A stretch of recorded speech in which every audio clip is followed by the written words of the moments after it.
বন্ধুরা দেখতেই পাচ্ছ, এই দেখো মেয়ে আমার ভাত খাচ্ছে। তো মেয়েকে ভাত দিয়ে দিয়েছি আলু সিদ্ধ ডিম ভাজা দিয়ে। এই যে মেয়ে খাচ্ছে, খেয়ে আবার মেয়ে এখন স্কুল যাবে। তো সকালকার রান্নাবান্না মানে হওয়ার মধ্যে আর কি, কুমড়ো ভেজেছি, আলু সিদ্ধ করেছি, ডিম ভেজেছি, আর ওই যে ছোটো মাছের চচ্চড়ি, আর লাস্টে হবে ডিমের ঝোল। তাহলেই হয়ে যাবে আজকের মতো রান্নাবান্না। তো ভালো লাগলে তোমরা সবাই একটা লাইক করে দিও। তো এই যে আলু সেদ্ধ, ডিম ভাজা, কুমড়ো ভাজা, আমার মেয়ে খাচ্ছে ভাত, খেয়ে আবার স্কুল যাবে। গ্যাসে হচ্ছে ছোটো মাছের চচ্চড়ি, আর এখানে হচ্ছে ডিম সিদ্ধ।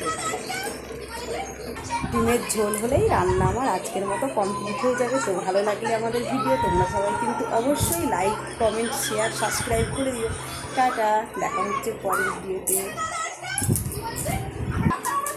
বনি টাটা করে দাও।